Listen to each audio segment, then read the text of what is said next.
What is up, everybody? It's your boy Duty back again with another video. This time I am taking a look at our boy DSP Daily Wrap. Oh my lord, our boy DSP had an amazing tip day yesterday. He met all his goals, I think, on both streams. Oh my god, you know he was happy. You know he spent his morning, spent his whole night pulling them WWE champion pulls. And I'm pretty sure he got that 7-star Hogan. So let's see what our boy has to say here. Good evening, everyone. Phil here, and welcome to the Daily Wrap for what was Friday, the 16th of September, 2022. A great day, a chill day, a fun day, and you know, at the end of the day, looking back at it, a day that really was for my biggest fans, my biggest, most invested viewers, not for the mainstream. No big new releases going on, doing retro stuff, but it was an amazing day. That's your core audience, Pimp, and that is your main audience. I would probably say that makes up 95% of your audience, Pimp. Those 100 to 150 people that actually come out to every one of your streams, the ones we call the Den Heads. So yeah, I'm pretty sure, Phil, you're going to continue having those numbers, and pretty soon your core base is going to be the only thing that actually comes out to those boring streams. And I want to talk a little bit about that probably in this video, but maybe even on the podcast tomorrow morning, because what I'm finding more and more as a content creator is that, having a audience that really gets you, that likes you as a person, as a content creator, someone that they trust, have, opinions on things, but also someone who you just like chilling with because you're going to enjoy games no matter what you're playing. This is becoming way more, how can I say, positive and rewarding of an experience than the stuff I used to do. You know what I mean? As a content creator who's trying to always appeal to the masses. You know what I'm saying? All right, let's. It's amazing what 2 streams of hitting your tier 3 tip goal will do to a man. This man begs, cries, complains nonstop, and he has a pretty good day, one day, and everything is just smelling roses. I'm pretty sure today when he gets $25 in tips, he'll be raging again, in his next daily wrap. So let's talk about today. First of all, on today's Level 1 podcast, I talked in detail about Splatoon 3 and how sadly I felt that, honestly, I just don't think it's catching on with you guys at all. The people on the streams aren't totally engaged or really that interested in it. There's an exception. There's probably maybe 5 people when I'm playing Splatoon 3 that are really excited for it or into it. Outside of that, everyone else is kind of like, meh. Personally, I like the game. You mean the guy who spent $70 buying you the game because you begged your den heads to buy you the game, and the guy, out of the generosity of his heart, decided to have pity on you and buy the game, and after 2 streams you're rage quitting it? That's who you're talking about? But admittedly, as I said many times, it's basically Splatoon 1 all over again with a few new tweaks and added things, much like how Call of Duty is always almost the same formula with a few tweaks or changes. So I'm certainly not crapping on Splatoon, but from what I've seen, I'm not necessarily sure it's really going to work as a game to keep doing as an ongoing playthrough when I've played 9 hours, and after 9 hours, people are bored to tears of it. Okay, not me, the viewer. You know what I'm saying?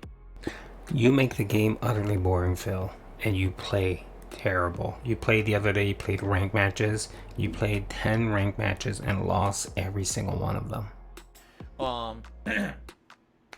For the full story on that, check out today's Level 1 podcast. There was some gaming news today about Suikoden collection and other things. Street Fighter 6 had a lot of great game news this morning. Check that out. All discussed on the podcast, okay? First stream today was Earthbound. We got to the 3rd town, also known as Threed. And this is a really unique time because you actually split away from the main characters to meet a new character who plays that new character for a while. You get introduced to them, then they team up with the main characters you've already been using.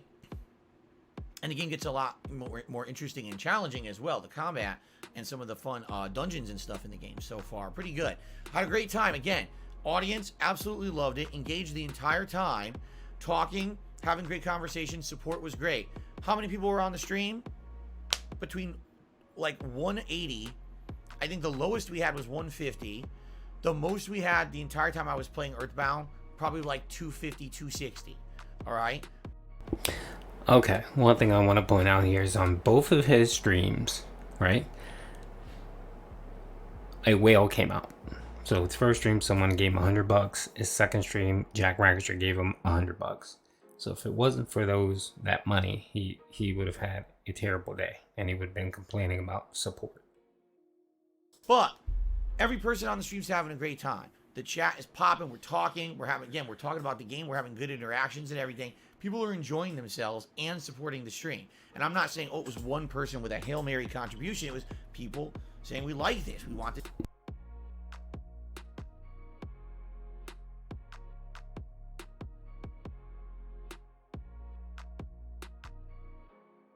to continue. Thank you for playing a retro game like this. Okay? Tonight's late streams, Friday Night Fights, the Capcom Fighting Collection. I was hoping, with the collection going on sale this week, we would have had more players. Not so much. I would say probably about the same amount as last week, but it was constant matches, which was good. I think the most we waited was like 4 or 5 minutes for one match. Outside of that, it was almost constant matches. A lot of Vampire Savior tonight, with some Street Fighter 2 dabbled in there, and maybe 2 matches of Puzzle Fighter. A lot, Street Fighter 2, I told everyone, I'm going to pick CE Bison now. Why am I picking Champion Edition Bison? I played the game for almost 3 months and never picked them. I said, I want to at least get some CE Bison gameplay in before this game dies. And No, you did it because you've been getting clapped on the game, and that CE Bison whatever is OP'd, and that's why you picked them. not surprisingly, it went much like this. Just spankings. Because CE Bison is so ridiculously overpowered in that game. I think I lost once to a Zangief, and that was about it. But anyway, it went really well. And again, engagement was high. Even though, if you take a look at how many people were on the stream, maybe 200 to 250. But everyone was talking. Everyone was having a great time. Tons of people had questions I answered in between the matches. Contributions were off the charts. Like, off the charts. Jack Rackster apparently got his social security check and dropped $100. Other than that, he would have made another, $30-40 off of that stream. With contributions tonight. It was one of the best, Friday Night Fights I've done in the last several months. So I think, here's the thing. With a lot of content creators out there, all right? A lot of people like me. It's all about, you got to cover whatever's the hot new game. You got to cover whatever is the viral popular game, the memeable game at the time, right? Oh my God, you got to play Cult of the Lamb. You got to play this new memeable game of the week, right? I'm not saying that those games are bad. I'm just saying those people are so reliant on fads and those things to have content, okay? I am now finding myself in a position where I am able to play cool stuff that I like Earthbound and old school Street Fighter. And even though I don't get viewers in droves, the people that are here are having a great time, engaged as hell, and supporting the content. So why do I care that there's only 200 people on a stream? And the answer is I don't. I honestly don't. The problem is those 200 people, and of those 200 people, maybe 10 or 15 people actually donate. They run out of money, or they get bored and they move on, Phil. That's what happens. So you need to continually grow your base, and you refuse to do that. And that's why you're a dinosaur, and you will phase out. All right? The thing is, I know from being... It's like the same thing years ago with the whole capture card thing, where he refused to move to using a capture card. He waited years to do it because he didn't want to do it, because he thought, no, people watch anyway. Why am I going to spend money to buy a capture card and do all that setup? Being a content creator for 14 years, that popularity comes and goes. And I know that when new games start coming out, for example, Modern Warfare 2 beta is this weekend. We'll probably get some more people on the streams for that. Coming up in October, Overwatch 2, a ton of games in the second half of October that people are anticipating, okay? Plus my Halloween events, right? November, you're going to have super high profile games like God of War and stuff like that. You know that people are going to come to DSP Gaming to check out the new stuff, right? And I'm very happy about that. I like it when we had this party-like feel. People are coming, oh wow, it's a new release, special hype, and everyone's excited and wants to see me play the hot new games.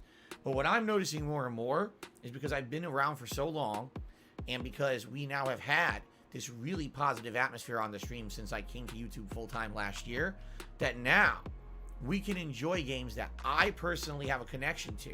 That they're not mainstream popular. No, mainstream popular, Earthbound, in 2022. Okay, so essentially I'm going to break down what he's talking about here. He's essentially justifying not spending money on games. He's saying my deadheads will watch whatever I put out there, regardless of what it is, and I don't have to pay money for games. That's essentially what he's saying. So deadheads, this is your future. A lot of crappy retro games, a lot of Game Pass games, and when he wants a new release, he's gonna cry poor and beg someone to donate the money. I already know he's gonna say he hates the Modern Warfare 2 beta, so he's not gonna buy the game. And he's gonna say if someone wants to donate it, they can. And if you do that, especially with what happened to Splatoon, you're an idiot and you deserve everything that befalls you. You're one of those morons that fall for every scam in the world and you deserve to get fleeced. Peace out.